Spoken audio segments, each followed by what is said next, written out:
Coming up next, a year that was so great, we had to reformat our countdown this time to fit 12 songs. I mean, truly compelling masterworks here, including a song that a legend wrote that he knew was a no doubt about a smash hit, but he gave it to his favorite band who really desperately needed a hit or they were done. And this song saved their career and became an all-time classic. And then there was the rookie who sent a legend his demo tape, but it was rejected. But then years later, he ended up covering the artist that he scorned that song, as well as a feel-good classic with a melody that was played by a toy that the singer found in the studio, and it made it sound different than anything on the radio. And then there was the band who was known for crafting pretty pop songs. They decided to write a rock song, and the lead singer did his best John Fogerty impression, and the song became a smash, one of the best rock songs ever.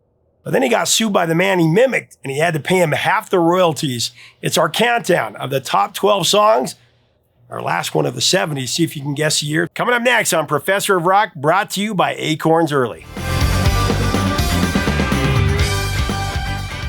Hey, music junkies, Professor of Rock, always here to celebrate the greatest artists and the greatest songs of all time.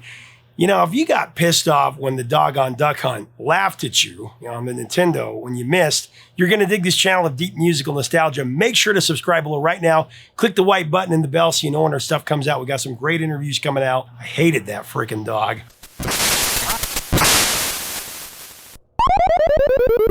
Also, make sure to check out our podcast. It's on Apple, it's on Spotify, it's wherever you listen to podcasts.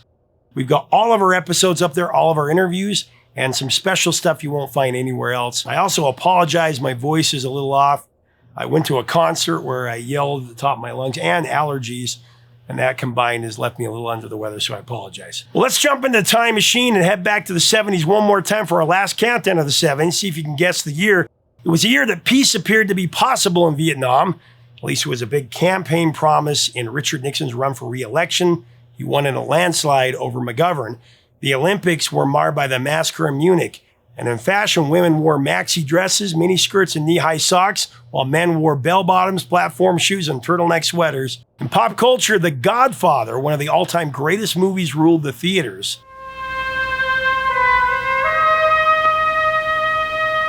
Can you guess the year? 1972. In music, there was a rise in glam rock and the flourishing of singer-songwriters for sure. It was also the year that some of the best tracks of the rock era were released. On our countdown today, I'm going to include a couple of extra songs here. We reformatted it to be a top 12. Top 12 songs of 72. It's got a little bit of everything that moved the needle across 45s and raised the volume of transistor radios everywhere. Coming in at number 12, I've got a great one. It's Summer Breeze by the duo of Seals Crofts. Summer breeze makes me feel fine. A timeless track that feels like the musical equivalent of sunlight filtering through wind chimes on a front porch while enjoying an easy, carefree summer evening. In the evening on a Friday night. Perfect for right now. Besides being one of the ultimate feel-good songs for the warmest of seasons, Summer Breeze also stands out because, it had an unexpected musical twist. That catchy melody line that threads through the song wasn't played on, some elaborate synthesizer or some exotic instrument. It was actually performed on a child's toy, a toy piano, in fact. That quirky, innocent sound gave the song an almost nostalgic purity, like something pulled straight from a sunlit memory.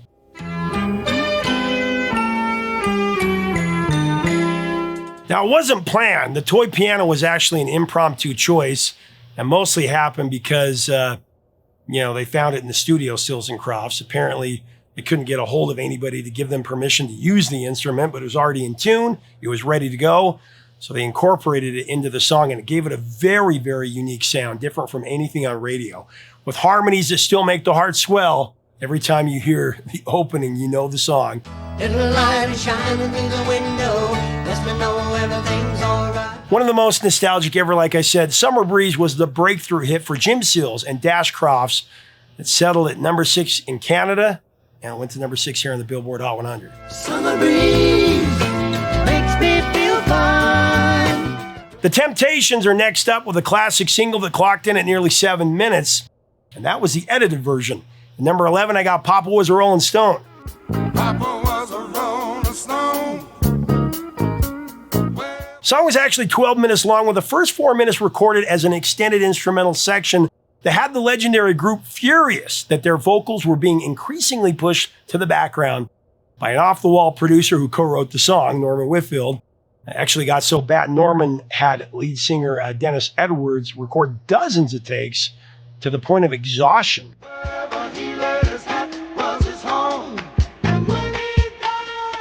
And then there was the fact that he didn't want to sing it at all. It got so bad that after the song was finished, he was fired, and it would be the last massive hit for this band. Great Otis Williams, the co-founder and lone surviving member of the original Temps, sat down with me in the studio in LA, and he shared the fascinating story of Papa Was Rolling Stone.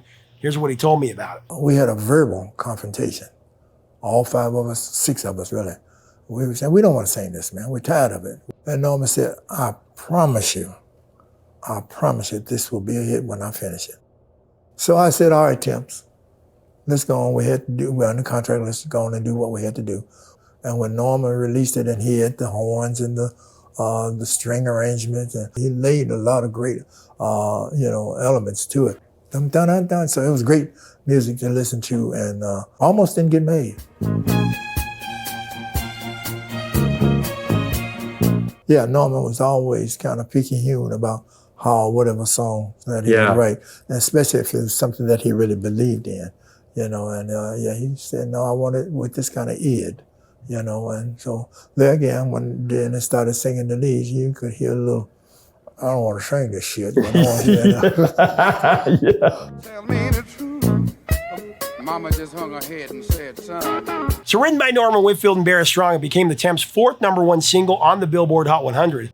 Surprisingly, that legendary group had 14 #1 hits on the R&B chart, but Papa Was Rolling Stone stalled at number 5 somehow.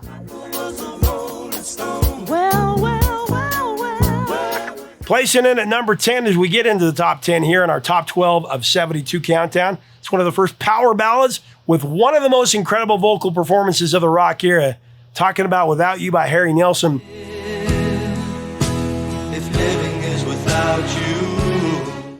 We've talked about this before. Talked about the genius of Peter Ham and Tom Evans, who wrote the track from Badfinger, and Harry Nilsson, and the untimely deaths of all 3 of them. But, Without You will continue to be an eternal gift that they left us to cherish. I mean, we just covered it. We covered it quite a bit on here, but in a nutshell, it was, of course, written and recorded by Badfinger.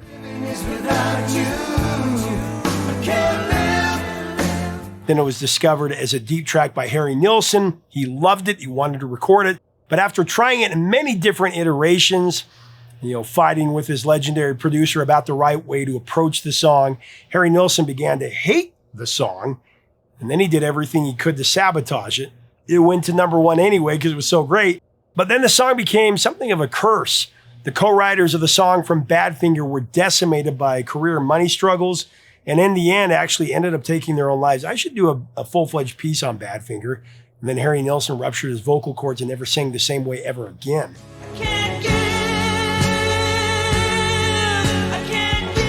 Nilsson's storing the definitive version of Without You went to #1 in Australia, New Zealand, Ireland, and the UK. Also Canada, the Philippines, pretty much everywhere. And it was #1 here on the Billboard Hot 100 for 4 weeks.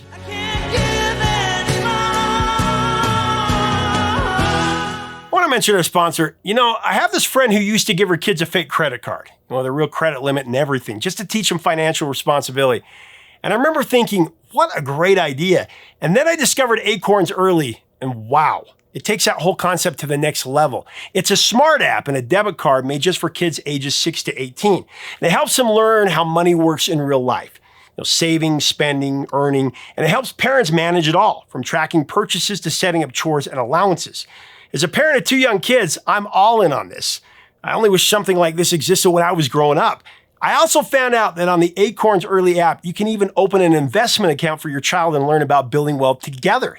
It's not just smart, it's a great way to connect with your kids about their future.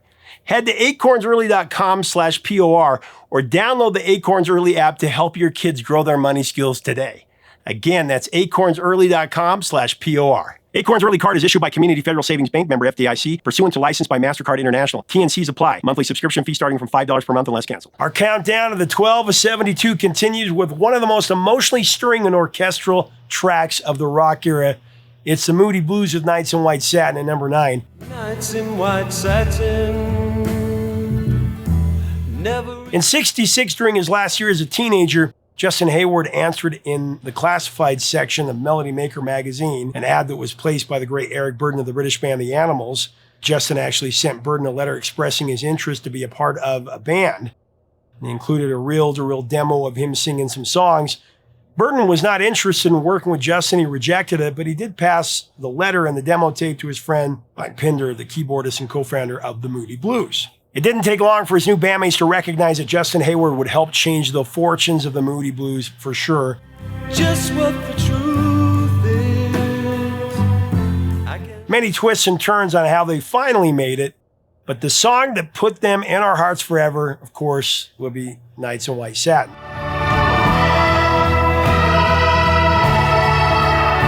The song was inspired by a traumatic breakup that Justin went through. In actuality, it was inspired by a posh but boring gift of bedsheets from a girl that he had briefly dated after this breakup. He wrote lyrics that unexpectedly progressed into the foundation of a song for the ages. He did it in one night. Some tried to tell me thoughts they cannot. It ended up being more than just a song, though. It was the precursor to a movement called prog rock. But it would take some time for that to happen. It wasn't like anything on the radio at the time, and it actually heard it at first.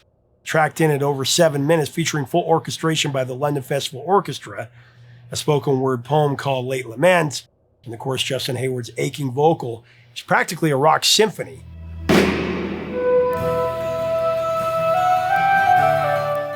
Critics just didn't know what to make of it. Labels were confused. Even the band's own drummer, Graham Edge, admitted he wasn't sure anyone would ever listen to it. But when it was released as part of Days of Future Past, the Moody Blues' groundbreaking concept album that fused rock and classical music, it sparked a revolution. But again, it would take some time. It was a slow burn. The song didn't become a massive hit until 1972.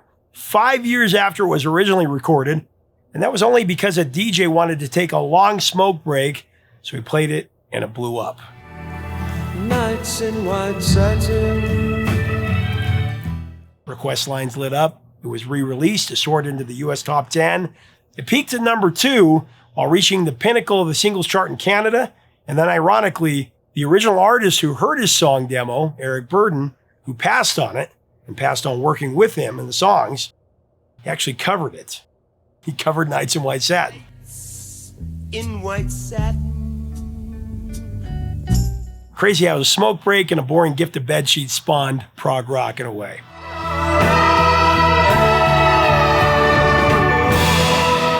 Next on the top 12 songs of 72 countdown is another track that we praised in several episodes of POR. Jackson Browne and Glenn Frey wrote it, and Eagles with Glenn singing the lead vocal made it an American standard. Coming in number 8, we're going to Take It Easy. Take it easy. Take it easy. With that iconic line about standing on a corner in Winslow, Arizona, Take It Easy instantly painted a picture of freedom, restlessness, and cool confidence. Standing on a corner in Winslow, Arizona, in such a fine sight. It became a classic road anthem and introduced the world to Eagles. Their signature blend of country rock, harmony-driven storytelling was the Eagles' first hit. It moved to number 12 on the Billboard Hot 100 and went to number 8 in Canada. Oh, we got it easy. Onward with a countdown of the top 12 songs of 72. It might be more appropriate to call our song at number 7 a resurrection instead of simply a song. I've got Mott the Hoople with All the Young Dudes.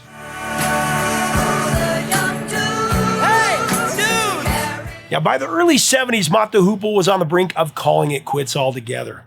Despite their raucous energy and gritty fusion of glam and hard rock, the British band just couldn't seem to catch a break. After a string of lackluster albums and empty venues, they were ready to pack it in for good. They were done. And then the Thin White Duke, Mr. David Bowie, entered their life and saved their career. Bowie was a big fan of the band, and when he heard Mott was folding, he called up lead singer Ian Hunter and offered them a lifeline. Now, first he pitched him a song he'd just written called Suffragette City.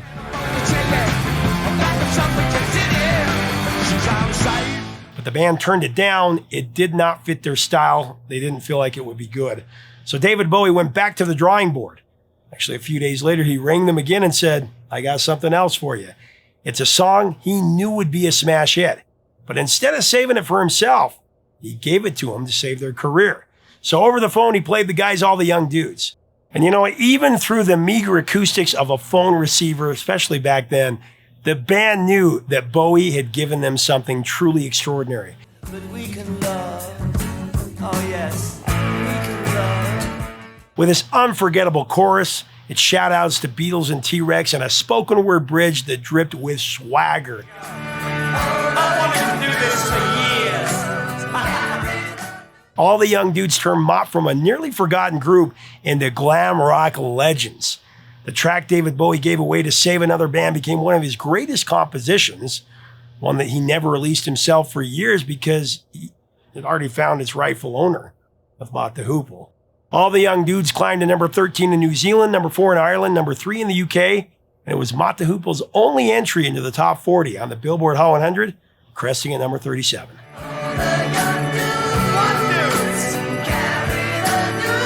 Back to the top 12 songs of 72, I've got Yes with Roundabout at number 6.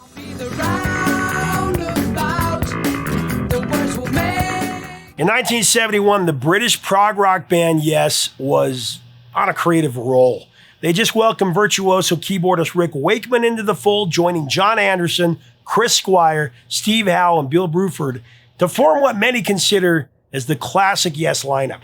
During a long ride through the Scottish countryside, John Anderson and Steve Howe began sketching out what would become their opus.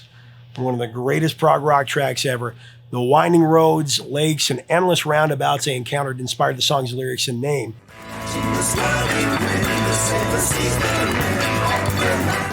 Actually, one of the lakes, a lot of people don't know this, was the Loch Ness Lake, which supposedly has the Loch Ness Monster. Here's what John Anderson shared with me about that ride through Scotland and how he developed Roundabout with those incredible players. Me and Steve started writing it on the way down from Aberdeen to Glasgow, and you go down this one road, and there's about 15 roundabouts on the way down. Everywhere you went, there's a roundabout again, you know. So he started playing the guitar, and I'll be a roundabout to make you out now. And it's all sketched out in the car on the way down in the van. And then we went in the studio. Steve, why don't you just play something very, in the key of what we're doing? Just play some introduction for it, and he did.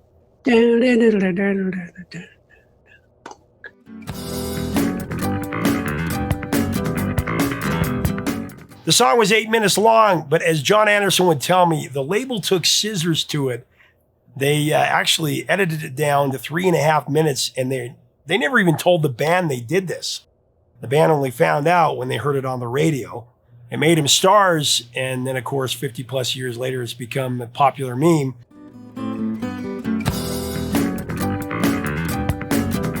It was an unconventional hit on the pop charts in 72, was a number 9 hit in Canada, and it cracked the top 20 in America with a number 13 showing on the Billboard Hot 100.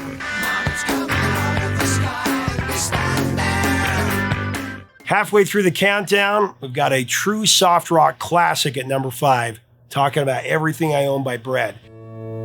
You sheltered me from harm. And David Gates had recently lost his father, a man who had always supported his musical ambitions, even buying him his first guitar and encouraging him to pursue a career in music. When David sat down to write Everything I Own, he poured his grief into the lyrics, crafting a tribute that was both intimate and universal. Lines like, "I would give everything I own just to have you back again." Just to have you back again. Those took on a powerful new meaning once the true inspiration was revealed. A lot of people thought it was about lost romance. It was about the aching void left by the death of a parent. You never said too much, but still you showed the way. I got to tell you, I had a whole new appreciation for this tender masterpiece when my father passed away. And it's been 6 years. I have to thank David Gates and Bread for sharing this perfect song that I too used to pay tribute to my dad and to anyone who's ever loved and lost. I can't hear it now without breaking down. My dad's the one who taught me to appreciate the band Bread when I was too cool for him back in high school. The part of me that can't let go. Everything I Own was released during Bread's stellar 4-year run between 70 and 74 that saw the group release 11 top 40 singles, Everything I Own was a number 5 smash in Canada and on the Billboard Hot 100. Just to have you back again. The countdown of the top 12 songs of 72 rolls on with Layla by Derek and the Dominoes at number 4.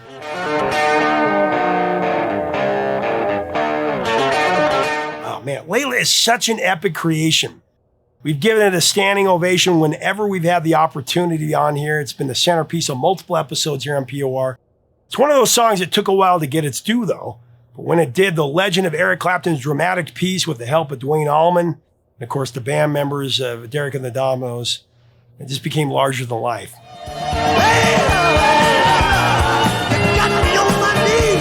And I've decided that every time I give praise to Layla in the future, it's my duty to mention Rita Coolidge and her invaluable uncredited contribution to the track. For those who don't know, she wrote the piano coda, and her boyfriend at the time allegedly stole it for Layla.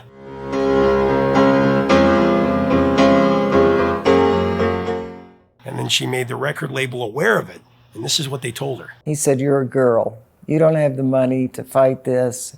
Let it go." I hope that they will right that wrong and before Rita passes. It's ridiculous. Now, from a chart perspective, Layla by Derek and the Dominoes climbed to number 10 on the Billboard Hot 100, but ascended to greater heights in Japan at number 8, the UK at number 7, Poland at number 3, New Zealand at number 2, and the summit of the music chart in Puerto Rico in 72.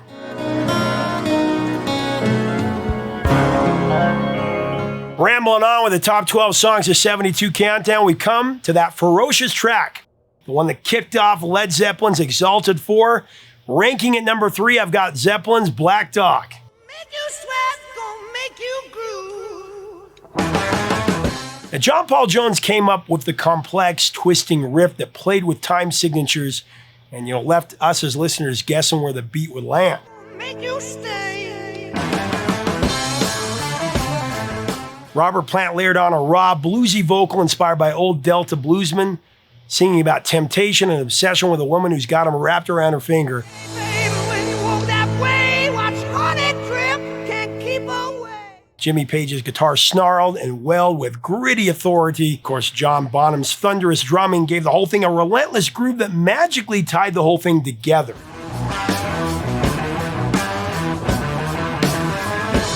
Black Dog is an example of a great musical sleight of hand. It feels like it's changing time, but it's really a masterclass in rhythmic displacement, and it tripped up one of rock's greatest bands for a long time. It was so complex they couldn't get it down, they couldn't play it as a band. Bonham plays it in the steady 4/4 beat, ignoring the off-kilter feel of the riff. This grounded the song and kept it from spiraling rhythmically. John Bonham's confidence and pocket are what hold the entire song together, despite its odd feel. It's actually named after a stray Labrador that was hanging around the grounds of Headley Grange when they were recording. Black Dog was an homage to JPJ's reference for Howlin' Wolf LP by Howlin' Wolf, particularly the repeating riff heard in Smokestack Lightning, which Jones and Page sped up. Oh, smokestack lightning.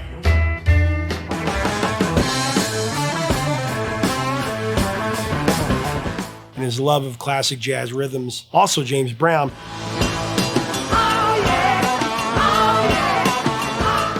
Bonham's drums were actually captured in a stairway to generate a cryptic, cavernous effect.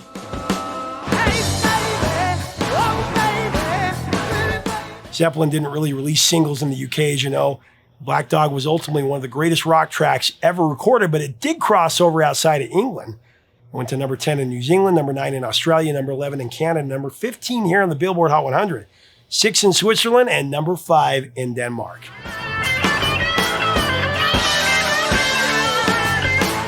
It was really difficult to put two songs above one of Zeppelin's greatest songs, Black Dog, but I think you'll agree with me. At number 2 in the top 12 songs of 72, I got Long Cool Woman in a Black Dress. That's the Hollies rocking it at number 2.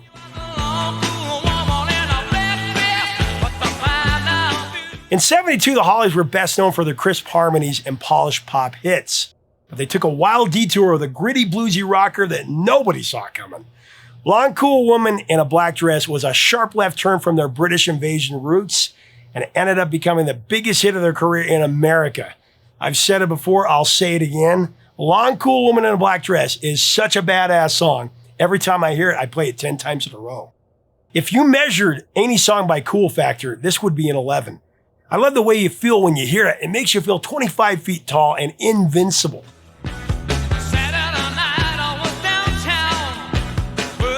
I mean, this song with its raw guitar riff, its stripped down production, and Alan Clark's raspy, near-spoken vocal, it sounded more like something straight out of, a Creedence Clearwater Revival songbook than the band that gave us Bus Stop. For Carrie Ann.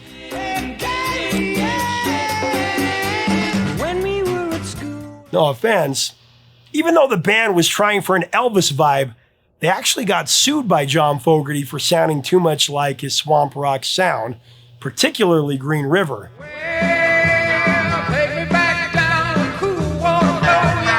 They settled out of court, but the Hollies had to split royalties with Fogerty.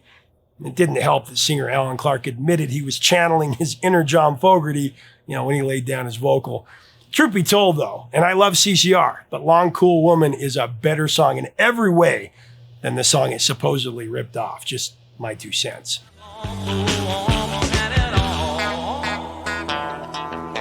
Despite the break from their usual formula, though, the gamble paid off. The track shot to number 2 on the Billboard Hot 100, sold over 2 million copies, and ironically, by the time it hit big, Alan Clark had already left the band. Well, the song's success compelled him to come back. Long Cool Woman zoomed to number 1 in Canada and South Africa, but it stalled at number 32 in the UK. I guess it was a little too much of a detour for the core fans of the Hollies in England. But man, it was so hard not to give this song number 1. Like I said, it's, for my money, one of the coolest songs ever. Maybe the coolest song ever. Just badass.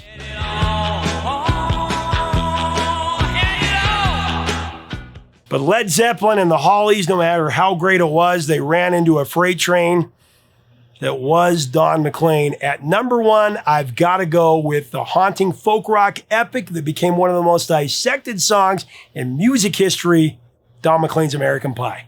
So bye-bye, Miss American Pie. How does anybody compete with American Pie? American Pie was more than just a nostalgic look at early rock and roll. It was a cultural time capsule that spanned over a decade of American triumphs, tragedies, and transformations. It was all wrapped up in poetic allegory and an unforgettable melody. That's why it's such a landmark composition. Singing bye-bye, Miss American Pie. Drove my Chevy. What many fans don't know is that Don wrote much of American Pie in a tiny lakeside cabin in upstate New York without electricity. He scribbled out verses by kerosene lamp, wrestling with how to express a nation's loss of innocence.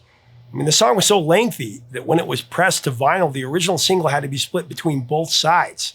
A true rarity in pop music. And Don McLean has talked about American Pie thousands of times, hundreds of thousands of times since it was released back in the day. I was honored to talk to him about it, and here's what he told me. Well, February 3rd, 1959, the day the music died, you were 13 years old, and it was like Buddy Holly's death seemed like a transition from the innocence of childhood to the realities of adulthood. And when that crash happened, I just obsessed over it, and then found my way into the music business on my own, never forgetting about him. If I cried when I read about his widowed bride. I'm an old guy now, and I've done a little thinking about, my life. And I realized that I love the romance of being a singer and a songwriter and a performer. And I guess I wanted to be a sort of a romantic figure myself. It was always me and my guitar and banjo and traveling and thinking. Did you write the book of... In addition to its 4-week stay at the top of the Billboard Hot 100, American Pie also mounted at number 1 in Australia, New Zealand, and Canada. In the UK, the single reached number 2. Man, for 50 plus years, Don McLean held the record for having the longest song to hit number 1 on the Billboard Hot 100 at 8 minutes and 42 seconds. But his record was broken by Taylor Swift. Her single All Too Well that timed in at 10 minutes long. But, the record still stands because it's the longest of the rock era. To me, American Pie is a supreme document of the baby boom experience. maybe the greatest song in the popular music canon. I'll give it that. The music died. It's one of those songs that we can all sing together. Doesn't matter who you are, what you believe, Democrat, Republican, independent, whatever. When we hear the song, we are as one. It's just the way it is. It's such an epic. And I couldn't go with any other song but this for number one. Singing this'll be the day that I die. So there's my top 12 of 72. Here's a couple of honorable mentions.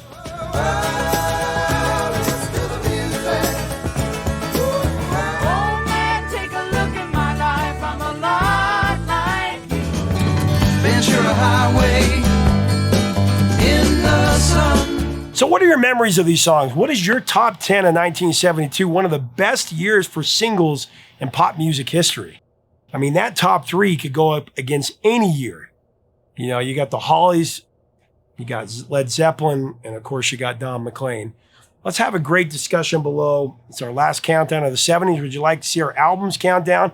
I've also been thinking about doing the best 10 songs of any year. No chart position. Just what are the best 10 songs of every year and take charts out of it. Let me know what you think, and let's have a great discussion below. If you like our content, we invite you to subscribe. We'd love to have you as part of our community. Until next time, 3 chords and the truth, my friends.